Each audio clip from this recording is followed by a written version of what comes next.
find like activists like university socialists, some to find instances of student protest, student dissent, student opposition.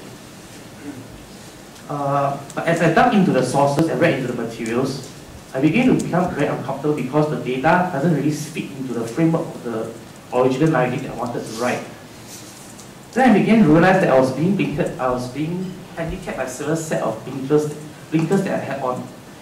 The first challenge of doing Singapore history that I encountered was, to me, how I would face it, how to achieve historical empathy without sinking into historical sympathy.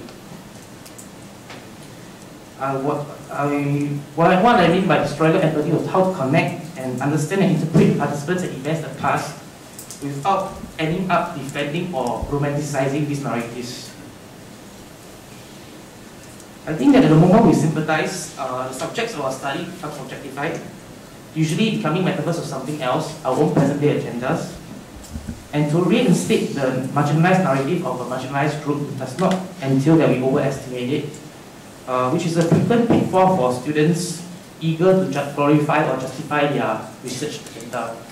Right? They will never tell you that.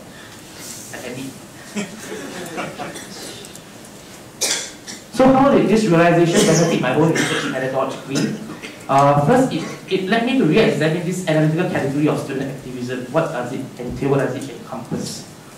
I came to the understanding that activism actually encompasses more than transgressive action.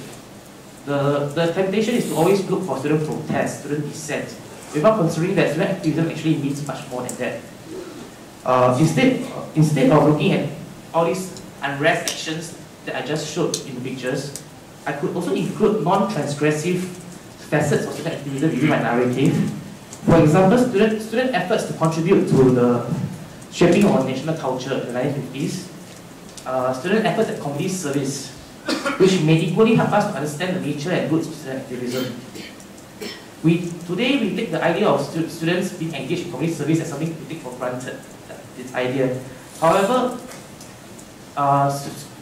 community service was only institutionalized in the University of Malaya only in 1957 with the introduction of this thing called the Welfare Week by the President there, Frederick Samuel. And they regard this as a way of repaying society for their privileged status, otherwise also to vindicate their status as future political leaders. This was an attitude that some of the university socialists actually did not like, because they felt that they was positioning themselves above the masses. This was a facet that I would miss out on had I simply focused on examining student protest. It also means that I could free myself from this captivating but incarcerating resistance, repression, autonomy, domination frameworks and lenses that blind me to other important processes and contexts that were equally important towards understanding this topic of student activism. These frames also unconsciously drove me to imagine and impose unity, coherence, homogeneity, and continuity where perhaps there was none. Coming to this realization allows me to focus on the processes and moments of encounter and engagement between the state and the students and the state, the students and society, the students and other groups of students, instead of being too overly fixated in the moment of their marginalization or transgression.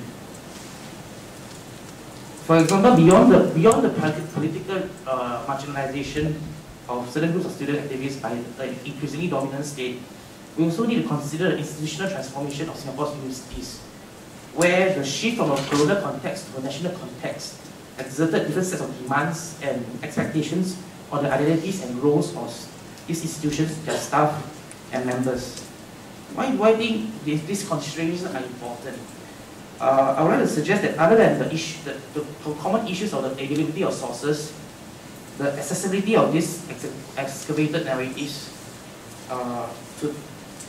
that we also think carefully about the challenge of writing other Singapore stories. We need to consider the problem of the acceptability of these narratives.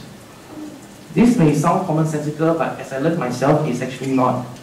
Other than focusing on the makers and keepers of Singapore history, perhaps some thought should be given to how, perhaps to the expectations and attitudes of the readers and audience of Singapore history. As Dr. Wright mentioned, he has noticed how some young Singaporeans mine Singapore history for counter-narratives as well as alternative discourses. But just as there are young Singaporeans who are cynical towards the state's discourses and dismiss this as propaganda, there are young Singaporeans as well who regard counter-narratives with suspicion because they think it is obviously partisan and it is not credible enough. So I think that true objectivity and historical balance may be an elusive pot of gold, but a credible attempt and effort to achieve this actually remains the basis for underpinning the historian's claim to represent the past, and remains the yardstick by which the general public hold historical accounts to. I don't mean to suggest that we try to be politically correct, but that we be constantly conscious of the need to be perceived as credible, whether in the tone we take or the development of these narratives. I also think that when the past is sought out and harnessed for present political crusades, this can thwart our understanding and prevent us from accessing a more complex and a more empowering history of activism in Singapore. The Fajar Generation is told as a story of the USC's achievements and contributions and defiance in the face of state victimization. It is a compelling read for those of us who want to indulge our own political beliefs and stances today. But what about the story of the University Socialist Club's opponents in the university, of its failures and of its mistakes? Those who seek to mine the past for lessons often do so on the premise that those who cannot remember the past are condemned to repeat it. Yet a professor of American history, Gordon S. Wood, also points out that those who remember the past may be the ones condemned to repeat it. He's trying to say that in trying to not see history repeat itself, we often make the same mistakes that cause us to repeat it. To conclude my presentation, my view on this is that if we seek to draw lessons from the past, what lessons do we choose to draw from the past? This affects how we seek to present the previously marginalized histories that we cover, and ultimately affects how empowering our narratives can be. Thank you very much.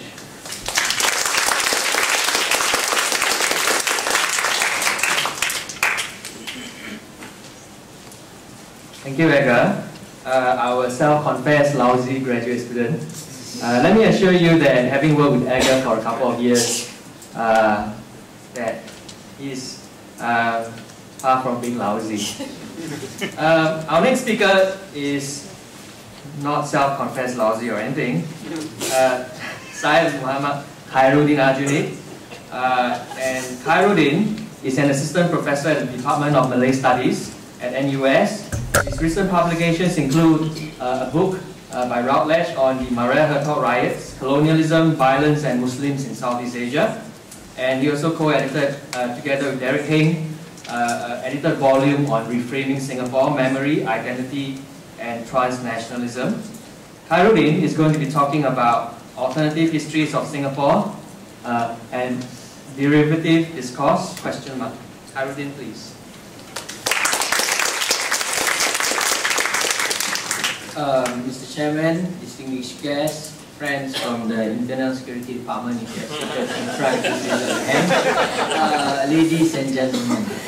When I was asked by Kaseng, who's a very good friend of mine, to say a few words about a book entitled The Fajar Generation, my initial reaction was, what else could be said about this group of extremely talented, qualified, and intelligent men and women?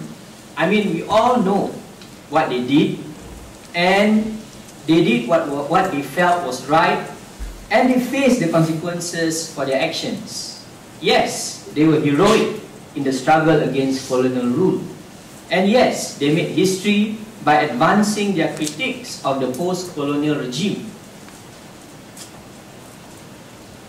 They organized themselves within what would have been perfectly legitimate government, and in so doing, have had to endure the ordeals of detention and rehabilitation while their honor and sanity were at stake.